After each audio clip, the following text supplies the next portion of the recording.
Hello! At isang mapagpalang gabi po sa ating lahat. Sumasa niyo po muli ang ating programa. And this is Solution with Laverne Ducot. Of course, that's me. Ako po ang inyong kasama at sasamahan ko po kayo sa loob ng medyo maraming minuto at tayo po sabay-sabay na matuto sa nananaganang salita ng Panginoon. At syempre pa, ito po ang inyong programa na naghahatid ng tugon sa ating bawat tanong. Once again, welcome po sa Solution with Laverne Ducot. At binabati po natin lahat na ating mga kaibigan at mga kababayan, mga kaklase na talaga namang hindi po lumidiban sa ating Bible study every week. At tayo nga po sumasa inyo every Tuesday night at 7:30 para po sa mga kaibigan natin, mga suhi natin, mga kaklase natin sa buong Pilipinas. At syempre pa, binabati po namin kayo ng isang mapagpalang gabi dahil kami nga po sumasa inyo every Tuesday night at 7:30. Samantala, ay salamat sa Panginoon for the technology ng social media because tayo po ay sumasa inyo anuman pong oras sa buong mundo. Kaya binabati po natin lahat ng ating mga kababayan. Napatuloy po tayong sinasamahan at meron po iba na nagsasabi kahit madaling araw, Pastor, sinasamahan namin kayo. Kaya naman, maraming salamat po for always being part of this program at kayo po ay hindi napapagod at napapagal. Nasamahan ako para tayo po ay mag-aral sa nananaganang salita ng ating Panginoon. So, binabati po natin ang ating mga kababayan sa labas ng Pilipinas ng isang mapagpala at mabiyayang umaga, tanghali, hanggang gabi. At syempre pa, maraming salamat po sa mga kaibigan natin na talagang hindi tayo iniiwanan every Tuesday night ng mga kaibigan natin at mga kapamilya natin dyan sa Gospel of Grace Christian Church. Hindi, kulang no? Gospel of Grace and Truth Christian Church. Yan po sa Taytay. At salamat. At kami po ay talaga namang binusog na naman last Sunday.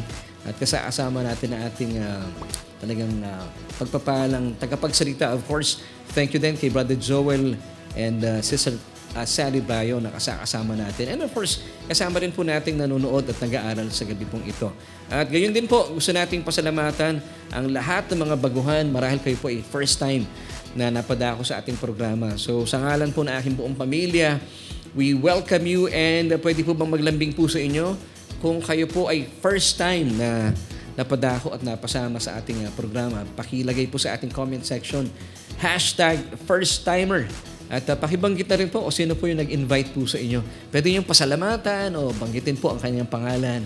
At sa ngalan po muli ng aking buong pamilya, kami po ay nagpapaabot ng aming buong pusong pasasalamat at kayo po ay nagpaunlak sa imbitasyon ng inyong mga kaibigan. And hindi rin natin kakaligtaan yung mga kaibigan natin na nito mga nakalipas sa araw ay first-timers din. Pero hindi na sila first-timer ngayon dahil kasama na po natin sila. So maraming salamat po dahil kayo po ay umuulit at sinasamahan kami para tayo po ay sama-sama at sabay-sabay na matuto kahit man lang sa loob ng medyo maraming minuto. Of course, binabati natin ating mga kaibigan, sila Sister Anding, sila Brother Alan, sila Kuya Jason, Encarnacion, sila Ate Nika, sila Kuya Ewat Manalastas. Of course, ang kanya may bahay si Ate Ana. Maraming salamat po for joining us tonight.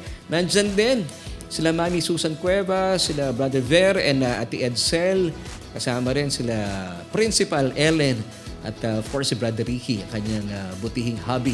So maraming salamat po at sa bumubuo po ng GOGTCC, Gospel of Grace Christian Church, Taytay, Rizal.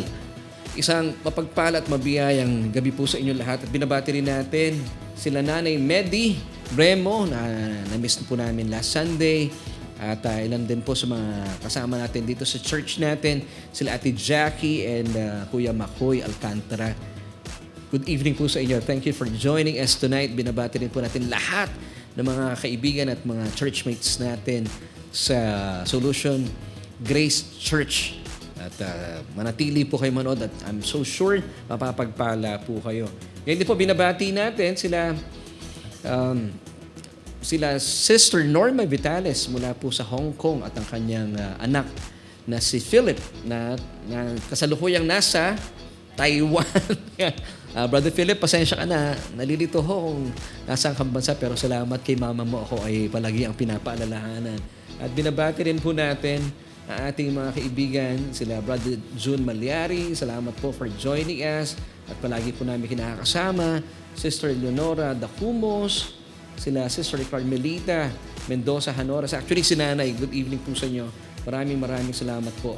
At kayo ay kasama namin dito sa ating pag-aaral sa Solution with Laverne Ducot. Of course, hindi po mawawala dyan si Sister Gigi Cristobal Mendoza.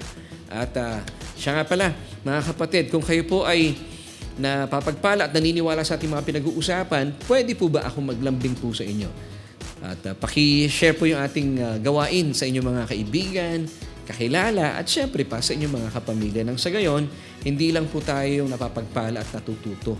Kasama po yung mga mahal natin sa buhay na nabibigyan po ng kaliwanagan mula sa kanilang mga kalituhan at mapagyaman po sila ng nananaganang biyaya ng Panginoon. So sama-sama tayo, kakaisa tayo at nakikilala natin at talaga namang nananagana at wala pong maihahalin tulad ang pag-ibig at pagmamahal sa atin ng Panginoon sa pamamagitan po ng ating mga patuloy na pag-aaral ng salita ng Diyos. So, ngayon pong gabi, pag-uusapan natin ay alamin natin kung paano ba talaga nagaganap ang tinatawag na tunay na pagbabago sa isang tao. Of course, ating pong message for tonight is entitled How to Experience Effortless Transformation. So, meron tayong katanungan na gusto ko pong iwan sa inyo at habang inyo pong pinag-iisipan, gusto namin maging interactive po yung ating kwentuhan at ito po yung ating pag-uusapan and this is our question for tonight.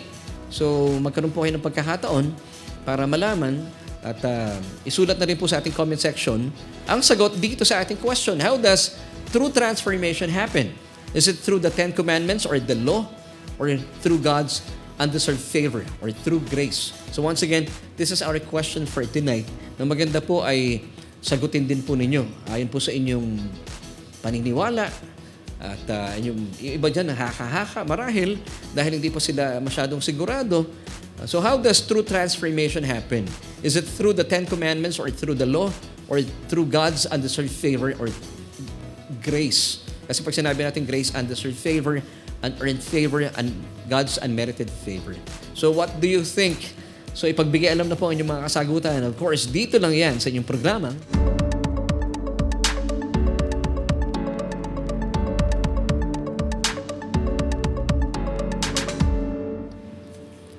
At tuloy-tuloy po tayo dito yan sa ating programa. And once again, para po sa mga katutune-in lang, this is Solution with Laverne Ducot and that's me. Ako po ang inyong kasama at sasamahan po kayo. Actually, kanina pa. At hanggang mamaya po, tayo po ay magsasama-sama at matuto. Kahit man lang sa medyo maraming minuto. So once again, salamat po sa inyo mga kaibigan, sa mga kasama natin nag-aaral. Binabati po natin lahat ng mga kaibigan natin. Once again, mula sa Pilipinas, Luzon, Visayas, and Mindanao, isang mapagpalang gabi po sa inyo dahil tayo po sumasa inyo every Tuesday night at 7:30. Samantala, sa mga kaibigan po natin na tune in sa ating programa sa labas ng Pilipinas, isang mapagpalang umaga, mabiyayang hapon at gabi po sa inyong lahat dahil tayo po ay sumasa inyo. Alam nyo na, sa 4 na sulok ng daigdig, tayo rin po ay nagkakaroon ng replays sa ating YouTube channel. So maraming salamat po at kayo ay patuloy namin nakakasama at kayo po ay aming kaagapay at maraming salamat in advance din po dahil inyo pong sinishare yung ating broadcast sa inyong mga kakilala, kaibigan at mga kapamilya. And as we move on, ay binigay ko na po yung question kanina pero po sa mga katutune-in lang, once again, this is our question for tonight. At malayo niyo pong sagutin ang ating katanungan. So how does true transformation happen? Is it through the Ten Commandments or through the law or through God's undeserved favor or through God's grace? So what do you think? Pakilagay po ang ating kasagutan sa ating comment section. Alam niyo po, pag sinabi natin true transformation, it happens from the inside out. Hindi po ito basta-basta self-modification. Ano yung masasabi nating self-modification? Ito yung pangkaraniwang ginagawa ng mga tao at ginagawa rin po natin kapag sumasapit na ang bagong taon. Kasi alam niyo, medyo bata-bata pa ang taong 2025 at marami po sa atin nagkaroon ng New Year's resolution. And yung New Year's resolution, of course, basically it's based on our efforts. Kaya po, hindi naman siguro lahat, pero maituturing natin pangkaraniwan, it's doomed to fail because nakabase po ito sa ating self-effort. At marami po sa atin talagang pangkaraniwan na lang. Ang atin pong ating New Year's resolution ay hindi na ako mag-extra rice. Yung iba dyan tumatagal na mga 1 month or 2 months or 3 months or yung iba, praise God, 6 months. Pero bumibitaw din. Yan po ay pwede nating tawaging self-modification. Hindi po ito nagtatagumpay. Pag pinag-uusapan natin, hindi lang basta self-modification. Nangyayari po yan mula sa outside, papasok. Kaya po, ibig sabihin ay kung ba't hindi ito nagtatagumpay, kasi kailangan po natin ng self-effort natin. But pag sinabi natin true transformation, bakit po ito effortless? It's because meron pong kapangyarihan na higit po sa atin na siyang dahilan kung bakit po napangyayari ang pagbabago ito mula sa ating kaloob-looban at ito po ay naipapahayag papalabas. Alam niyo po kung sino yon? Ang ating Panginoon Jesucristo ng atin pong tinanggap ang paanyaya ng Diyos at siya po ay ginawa natin na Panginoon at Diyos ng ating buhay. Ang tawag po dito ay nung naranasan natin na tayo ay maipanganak na muli. Na ang dati po nating patay na espiritu ay nagkaroon po ng buhay na maguli. Tinatawag na regeneration or na born again. Ito po ang sinasabi sa atin ng John chapter 3 verse 7. So nung na-born again po tayo, nung tayo po ay kumilala at sumang-ayon sa paanyaya ng Diyos na kailangan natin ang kanyang bugtong na anak na si Jesus bilang ating Panginoon at tagapagligtas, ang banal na Espiritu po ng Diyos ay sumaatin. Saan? Sa ating dating patay na espiritu. So ito po ay nabuhay na maguli. At nung nabuhay na maguli po itong banal na ating dating patay na espiritu dahil po sa kapangyarihan ng banal na espiritu, ito po ang sanhi kung bakit po nagkakaroon ng pagbabago sa ating mga kaluluwa. At ang mga pagbabago ito na kinikilala na ating kaluluwa ay nagkakaroon po ng kapahayagan or manifestation sa ating mga physical na katawan. So ang tawag po dito ay regeneration. It's an act of God, take note. Hindi po ito pagkilos ng tao. It's an act of God, kaya po nagtatagumpay tayo sa pagbabago, kaya po siya effortless. It's an act of God where a spiritually dead person is made, spiritually dead person, dati po tayo yun, is made alive in Christ through the Holy Spirit. So it's not through our efforts, it's through the Holy Spirit. Kaya po, ito po ay talagang nakikita natin, yung pagbabago ay tuloy-tuloy, effortless, at tumatagal at tayo po'y nananagumpay sa buhay. Bagaman, may mga pagkakataon na tayo po'y bumabagsak at nagkakamali. Pero tinatayo po tayo ng banal na espiritu at tuloy-tuloy po tayo sa pananagumpay. Dahil hindi po yung effort natin ating ginagamit para magtuloy-tuloy sa pagbabago. Amen and amen. Alam niyo po, bilang pagsisimula rin po at gusto kong susugan yung ating mga panimulang pagsasalita, ay sundan po natin at susugan natin isa pang tanong, yung ating question for tonight. How does true transformation happen? Is it through the law or through God's grace? So susugan natin isa pang question. Kapag nagkakasala ba ang mga tao, nagugulat pa ba ang Diyos? So what do you think? Pakilagay po sa ating comment section. Yes or no? Kapag nagkakasala ba tayo? Nagkakasala ka? Nagkakasala ang mga tao? Sa tingin mo, nagugulat pa ba ang Diyos? Sige po, pakilagay ang inyong mga sagot sa ating comment section. Well, I've got good news for you. Mga kaibigan, hindi na po nagugulat ang Diyos kapag ang tao po ay nagkakasala. Alam niyo kung sino po nagugulat? Pangkaraniwan? Yung mga tao at mga taong simbahan din. Nagugulat sila kapag ang mga kapatiran po o miyembro ng kanilang mga simbahan ay nagkakasala.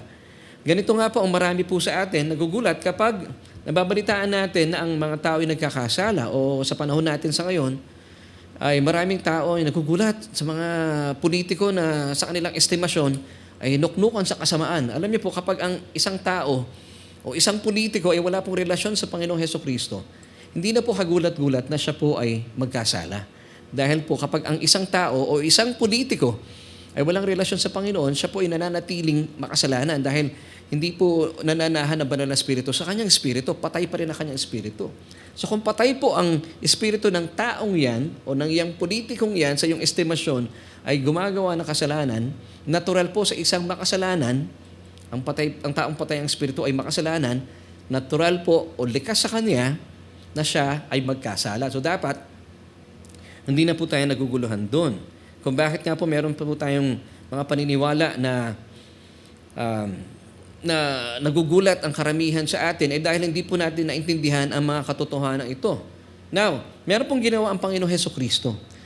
At ito po ay bilang pagsunod niya sa kalooban ng Ama. Now, let me give you John chapter 1 verse 29. The next day, John saw Jesus coming toward him and said, "Behold, the Lamb of God who takes away the sin of the world." Now, tingnan po natin yung word dito na sin. If you have noticed, yung pong word dito na sin, it's in singular form. Hindi po siya sins. Hindi siya plural. Now, let me give you the two popular Greek words for sin and its meanings. Now, tingnan natin the first one. It's hamartano. Come on, say this with me. Hamartano. Para po sa mga matatagal na nating kaklase dito sa ating Bible study online, alam nyo na po ito, but review. And for those mga first time, ito po ay para sa inyo, para maintindihan natin. So, yung word na hamartano, it's a Greek word for sinful nature or sinful acts or the sinful deeds. Ito yung verb, ito yung pandiwa. For example, ano ito yung mga sinful acts? Pagnanakaw, panggagancho, pang-i-scam, pagpatay ng tao, lahat ng mga bagay na masasama. Ito yung verb ng yung hamartano, it's a verb form. Sinful acts or sinful deeds. That's the first popular na Greek word for sin. Now, ikalawa naman po, it's hamartia or hamartia. Now, come on, say this with me. Hamartia, it's the noun. Sinful nature. Ito po yung minana nating nakasalanan kay Adan. Now, let's go back to John chapter 1, verse 29. The next day, John saw Jesus coming toward him and said, "Behold, the Lamb of God who takes away the sin of the world." Now, what do you think yung sin po dito? Is it hamartano or hamartia? Pag sinabi natin hamartano, sinful acts, sinful deeds. Ano po bang tinanggal ng Panginoon? Nang siya po ay nilagay ng Diyos sa krus ng Kalbaryo at sa pamagitan po ng kanyang dugo, ay talaga naman bilang kordero ng Diyos, pinawi po niya ang kasalanan ng sino mang nanampalataya sa Kanya. Is it hamartano, sinful acts or sinful deeds? O yung hamartia, the noun, the sinful nature? So what do you think? Pakilagay sa ating comment section. Yan, i-reveal na po natin. Yes, ang sagot po ay hamartia, the sinful nature. So ito po, ang sinful nature na ito ay namana natin sa kauna-unahang tao kay Adan. Romans chapter 5, verse 12. Amen. So I pray na maging malinaw po ito. So from this passage, Jesus, the Lamb of God, took away the single sin, and that is hamartia, or the sinful nature of men, and not the sinful acts of men. Kasi, di po ba? Hindi yung hamartano kasi nagkakamali pa rin po tayo, nagkakasala pa rin po tayo. Pero praise God, ang tinanggal ng Panginoong Hesukristo sa pamagitan ng kanyang kamatayan, at dahil po sa kanyang kamatayan, nabubo ang kanyang dugo sa krus ng Kalbaryo.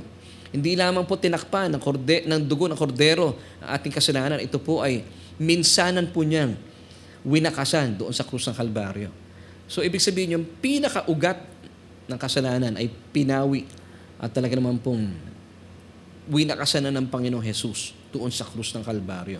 So, at the cross, once and for all, God dealt through the death of His Son, the sin condition of men. And that was His sinful nature. So, paano tayo nagkaroon ng sinful nature, Pastor? You may ask. Ito po ay dahil po sa kasalanan ni Adan. Romans chapter 5, verse 12. So, hindi po yung symptoms or the sinful acts such as lying, scamming, stealing, cheating, killing, etc. So, hindi po yun ang ginawa ng Panginoon. Tinanggal po niya once and for all yung hamartia, the sinful nature. Kaya po bilang mga mananampalataya, we should reckon ourselves to be dead indeed to sin. Sa Tagalog, talagang patay na talaga tayo sa kasalanan. Minsan po tatalakayin natin yan. Meaning, patay na po yung ating hamartia, yung sinful nature. Kaya po, wala na tayong second nature. Meron na lang tayong nag-iisang nature. Isa na lang po ang kalikasan natin. Amen and amen. Hindi na po tayo pwede pang magbalik sa ating sinful nature because we only have one nature. So, ibig sabihin, we are now partakers of God's divine nature. So, mamagitan po ng kamatayan na ating Panginoon Hesukristo, yung dating patay na kalikasan mo, wala na po yun. Dahil ang iyong espiritu ngayon ay nabuhay na muli, nagkaroon po ng buhay na muli, or na born again. Bakit?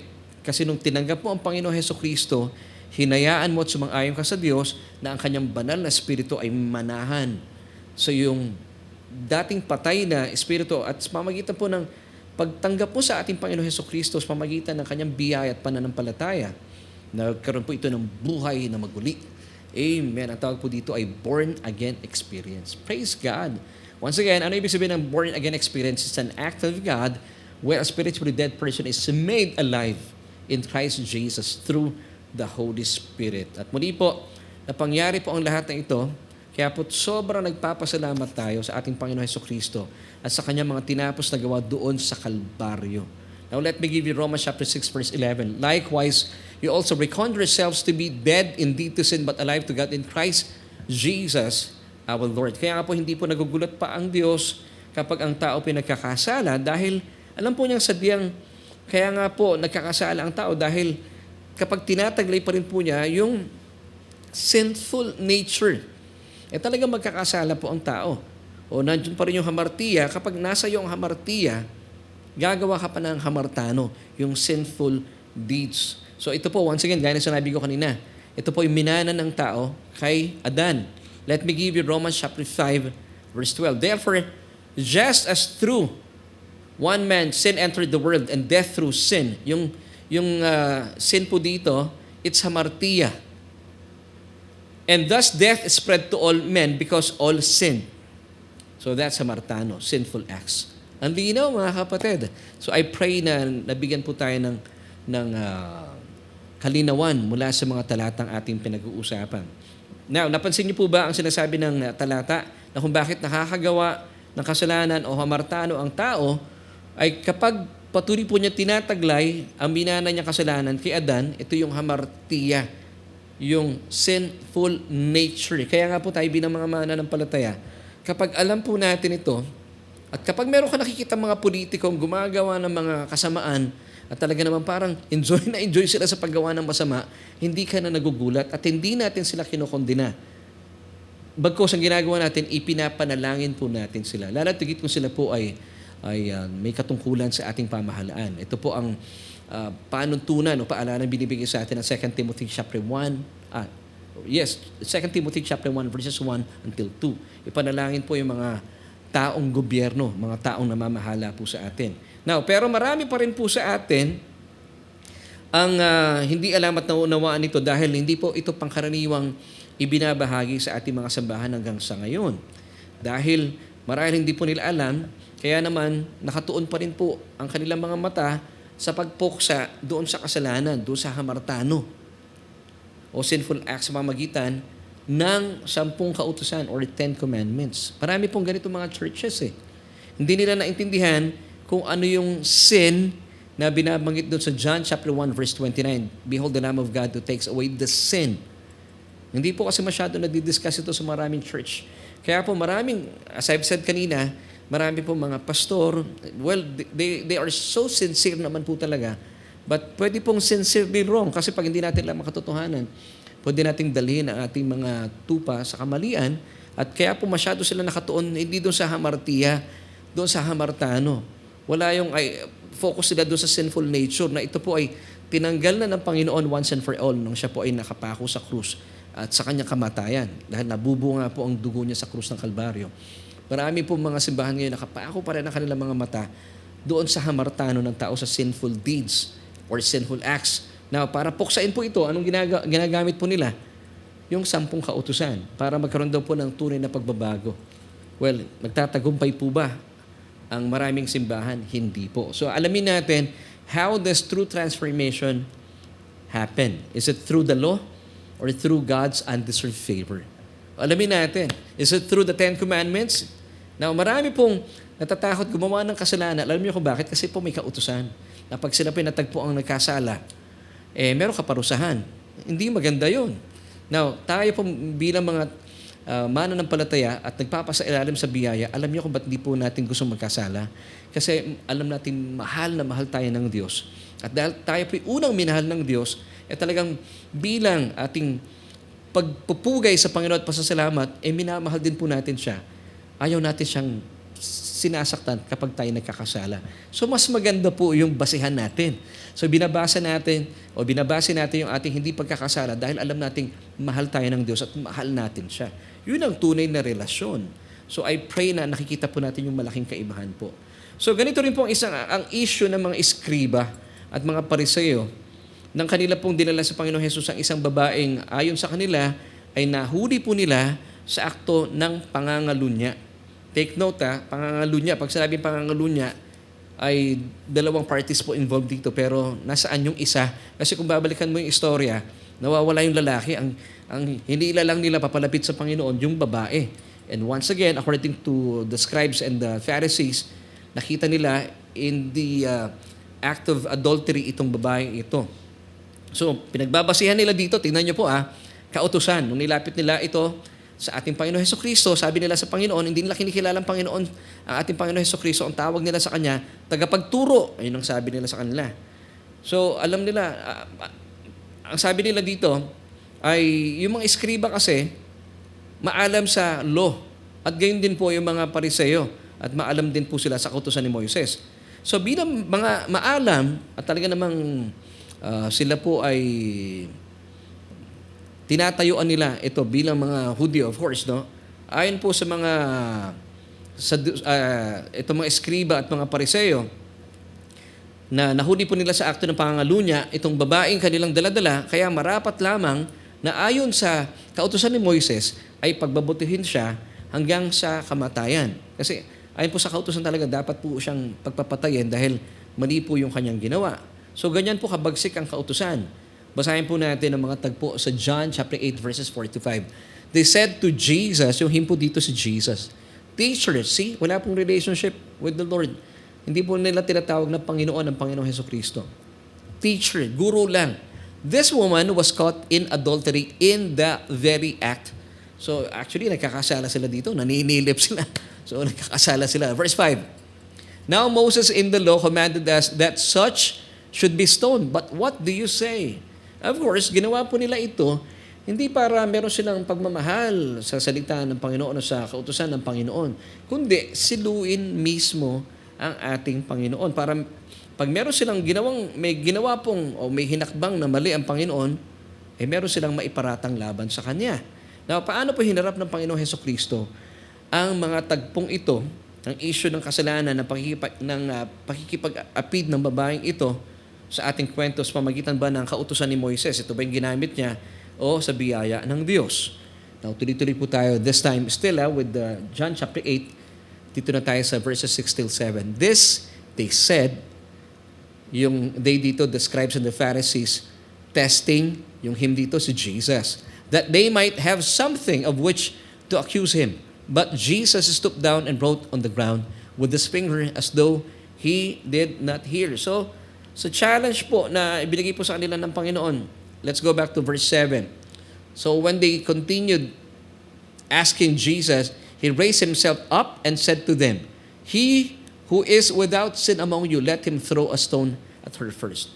Now sa totoo lang itong challenge na binigay ng Panginoon sa kanila, kung sino man sa inyo walang bahid ng kasalanan, siyang unang bumato sa Kanya, alam niyo po sinong qualified lang? Ang ating Panginoon Hesukristo. Amen. Siya lang qualified. Kasi siya lamang po ang walang bahid ng kasalanan. Jesus knew no sin. He did no sin. In Him is no sin. Amen. Now, tignan po natin ito. Our Lord Jesus Christ He could do that because wala siyang bahid ng kasalanan. But He would not.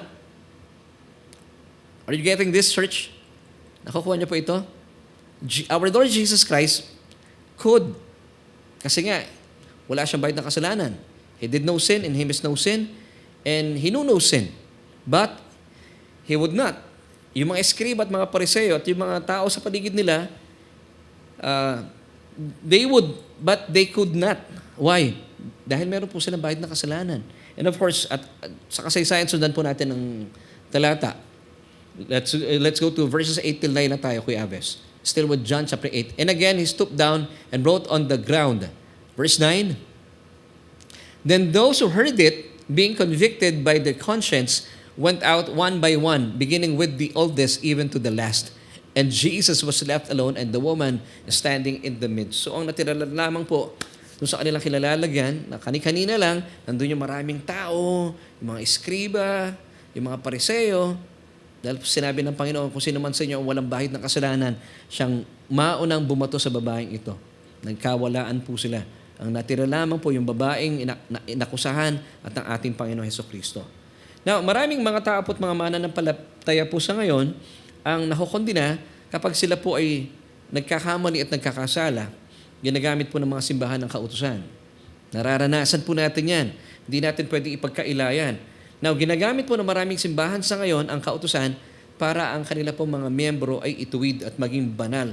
Dahil sa paniniwalang ang kautusan daw po ang siyang magiging sanhi para ang isang mananampalataya, isang tao ay maging banal at matuwid sa harapan ng Diyos. Samantala, hindi po ito ang sinasabi ng Biblia because sinasabi po na Acts 13:39, napakalinaw po. Mas malinaw pa sa sikat ng araw. And by Him, everyone who believes is justified from all things from which you could not be justified by the law of Moses. So that's Acts 13:39. Once again, and by Him, yung Him po dito, capital H, referring to Jesus, everyone who believes is justified. Take note. From all things from which you could not be justified by the law of Moses. So all you have to do, just put your trust in Jesus because through Him, meron siyang kayang gawin na hindi po kayang isakatuparan ng kautusan. At ano po yun? Gawing matuwid ang sinumang mananampalataya sa Kanya. And by Him, or through Him, through Jesus alone, everyone, sino man pong maniniwala who believes is justified or made righteous. It's the same word. From all things from which you could not be justified by the law of Moses. So, palitan na po natin isipan natin. Hindi ka, okay, let me say this to you. Romans chapter 7 verse 12 tells us, the law is good, pure, and holy, but it cannot make you one. Hindi po niya kayang gawin yun. Ang kaya lamang pong pabanal at magpatuwid sa inyo ang ating Panginoon Hesukristo, ang biyaya ng Diyos. Ang kautusan kasi para siyang salamin. Ipapakita niya sa iyo kung gaano ka karumi at para ipakita sa iyo at made you realize na kailangan mo ng isang tagapagligtas. Yun po ang purpose ng kautusan.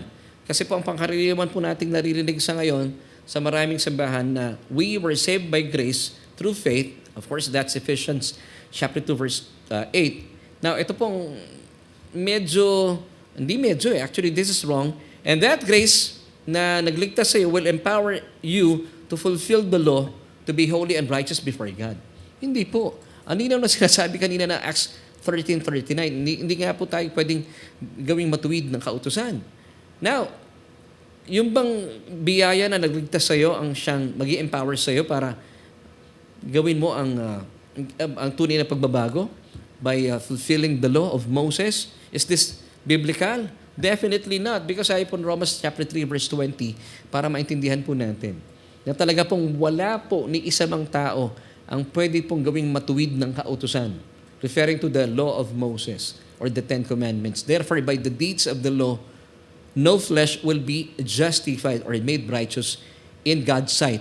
For by the law is the knowledge of sin. So the more po nyo binibigay sa inyong mga members sa church ang kautusan, lago po napapagyaman ang kanilang kaalaman sa kasalanan, hindi po sa kabanalan. Ang linaw na sinasabi ng Biblia. Now, let's go to Romans chapter 5 verse 20. Now the law crept in so that the offense would increase.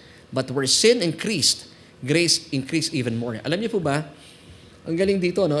Dumating daw po ang kautusan ng sa gayon, ang kasalanan ay managana. Take note.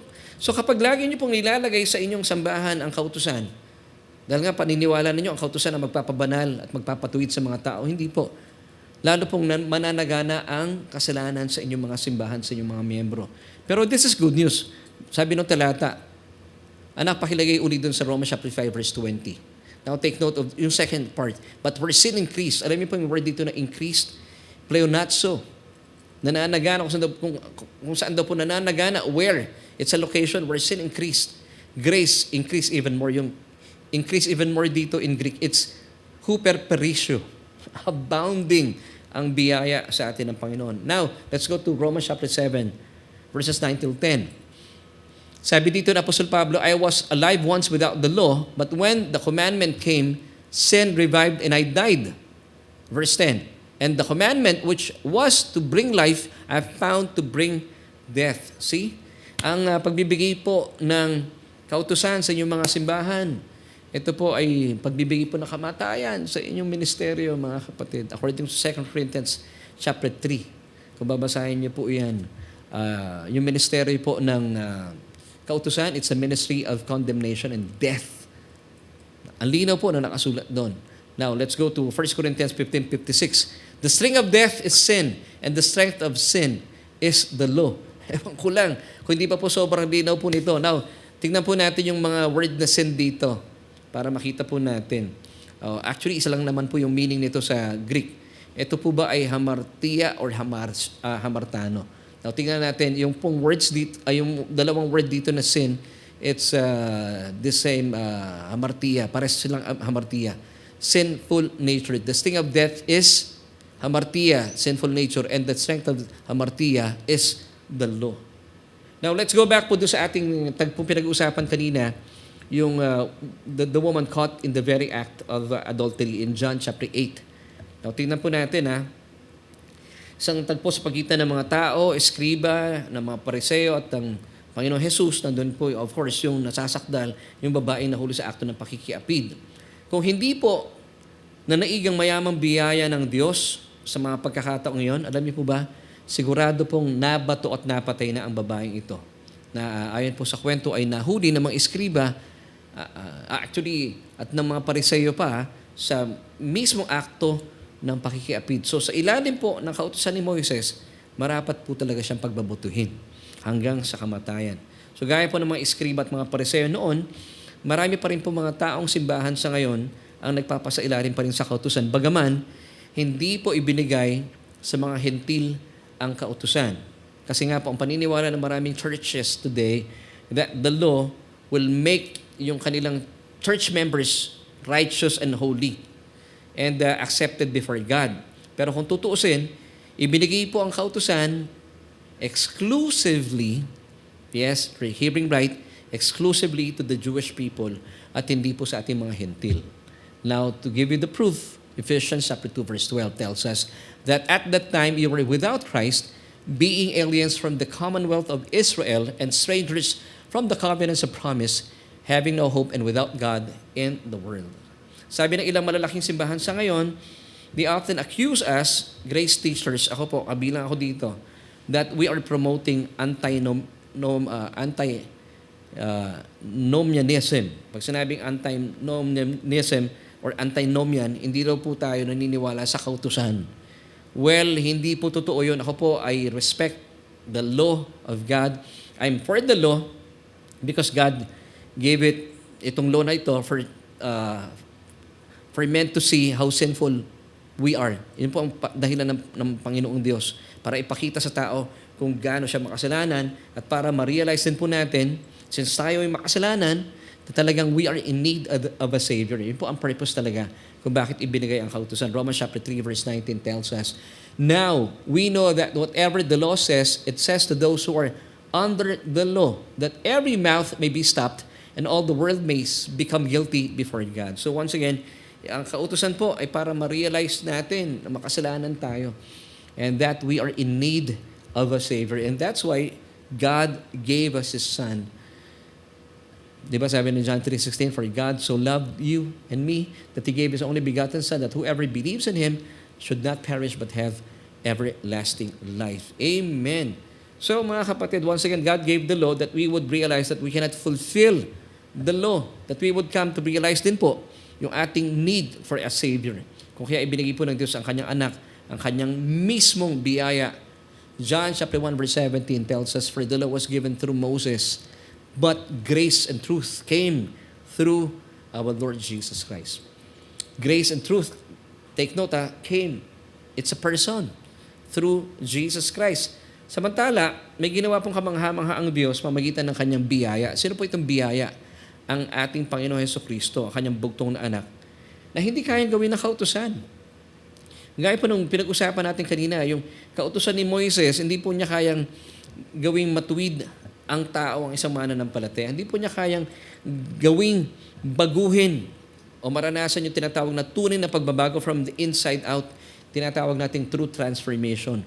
Romans chapter 8 verse 3 tells us, "For what the law could not do, that is, overcome sin and remove its penalty, its power, being weakened by the flesh, man's nature without the Holy Spirit.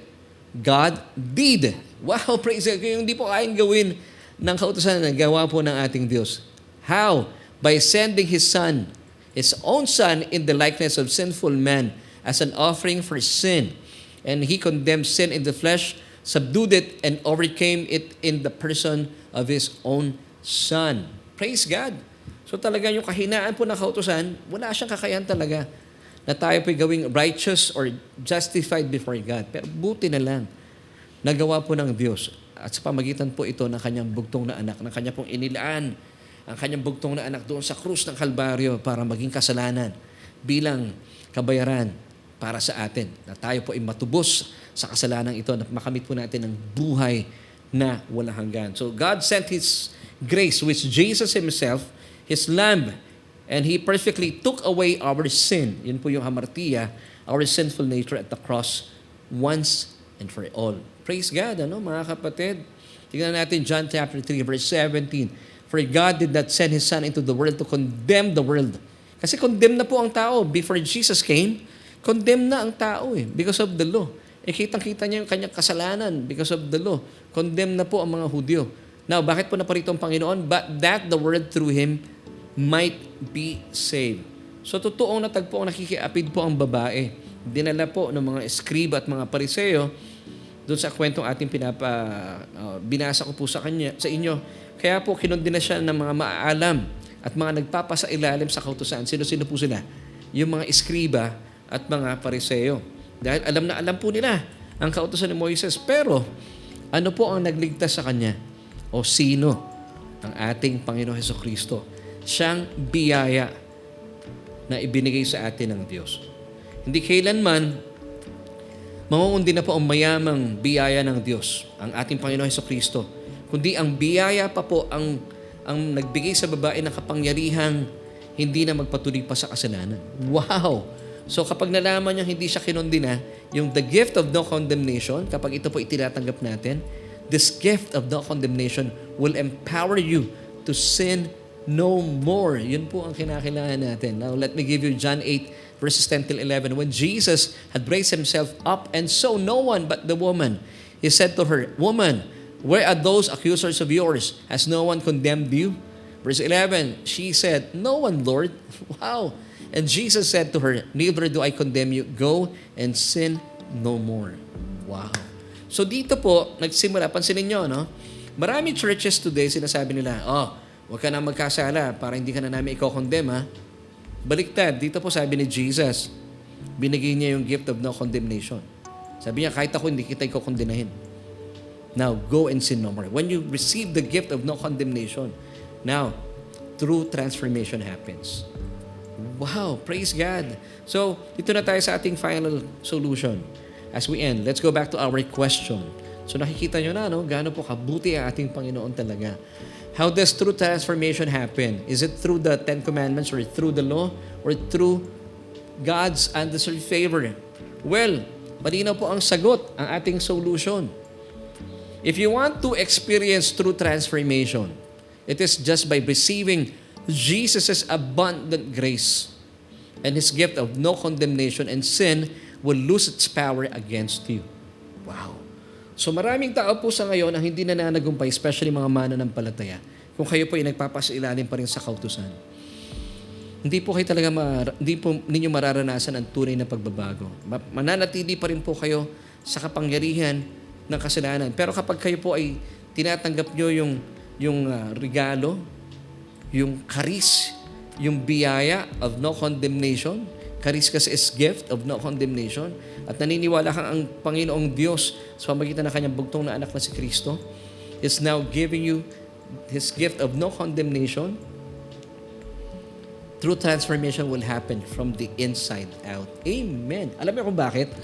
Kinikilala mo ang biyaya ng Panginoon. At kapag kayo po ay nagpasailalim sa biyaya ng Panginoon, wala na pong kapangyarihan ng kasalanan laban sa iyo. Now, let me give you Romans 6 verse 14. For sin shall not have dominion over you. Why? Yung pong word na for, it's because. Same word po yun. Because or for, you are not under law but under grace. Wow!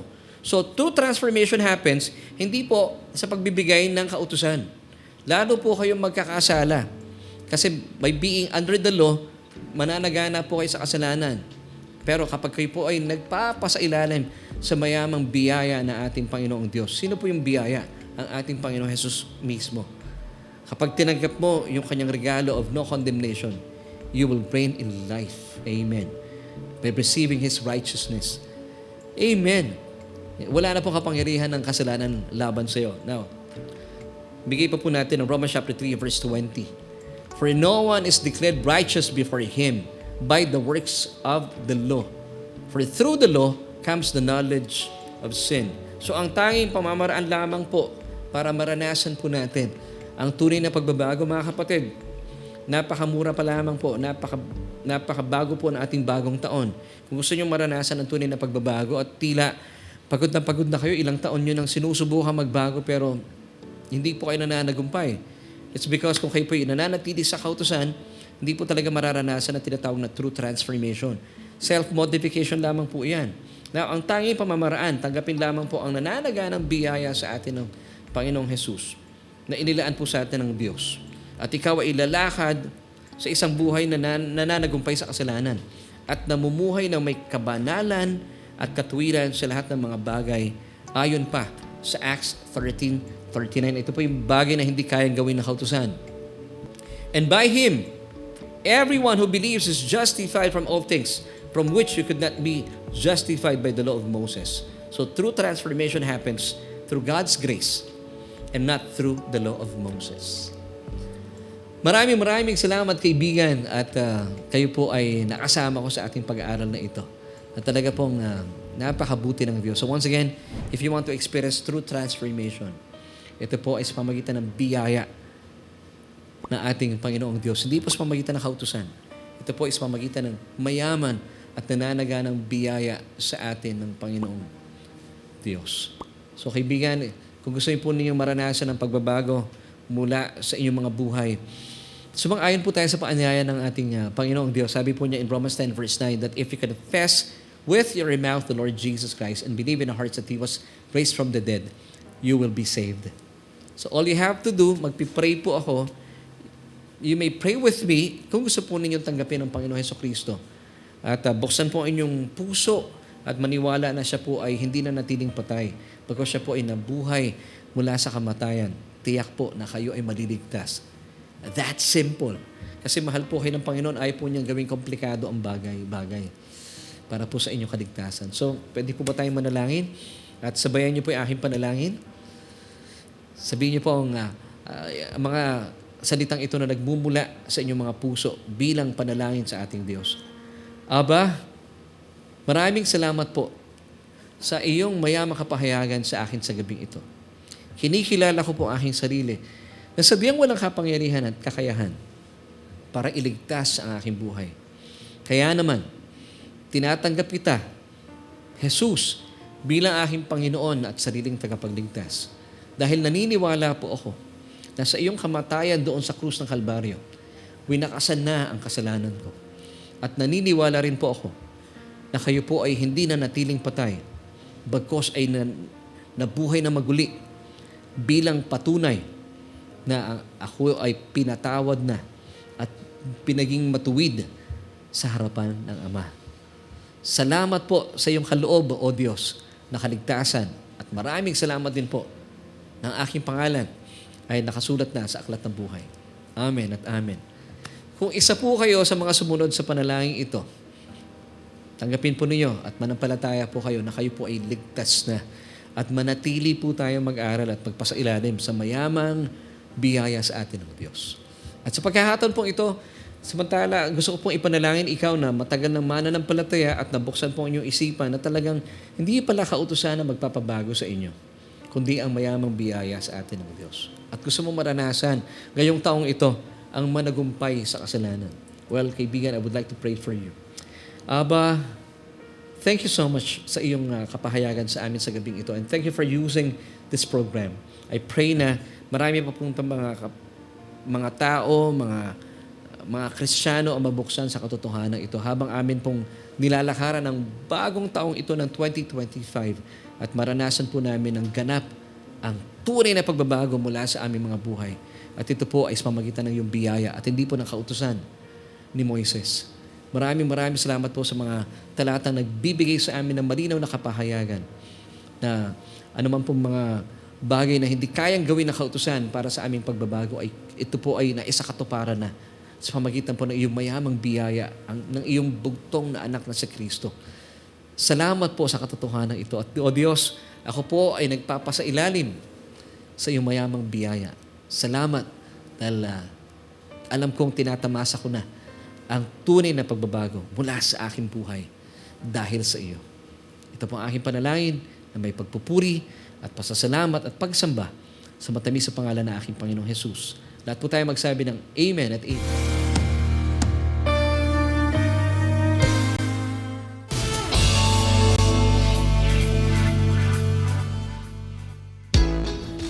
Well, maraming salamat kaibigan for joining me tonight at danahin ko po na kayo ay napagpala mula sa ating mga pinag-usapan sa ating pong message title, How Does True Transformation Happen? Is it through the law of Moses or the Ten Commandments or through God's undeserved favor? Of course, yan yung question natin kanina, no? At ang ating pong mensahe ay pinamagatan kong how to experience effortless transformation. Ang galing, ano? Ang galing talaga ng Panginoon. Yung pagbabago pala ay hindi tayo dapat striving, pero dapat tayo ay nararanasan natin ito effortlessly. Dahil ang kumikilos ay ang banal na Espiritu ng Diyos. Tayo po ay sumasang-ayon lamang po sa pamagitan ng pananampalataya. So mga kaibigan, muli po maraming salamat sa mga kaibigan nating nakasama natin tonight. At sa ngalan po na aking buong pamilya ay nagpapasalamat kami at nawa po ay samahan kami muli po sa next week sa isa na namang edisyon ng ating mga pag-aaral. Dito lang yan sa Solution with Laverne Ducot. So sa ngalan po na aking buong pamilya, nais ko pong iwan sa inyo ang 3 John chapter 1 verse 2. Beloved, I wish above all things that you may prosper and be in health, even as your soul prospers. Bye.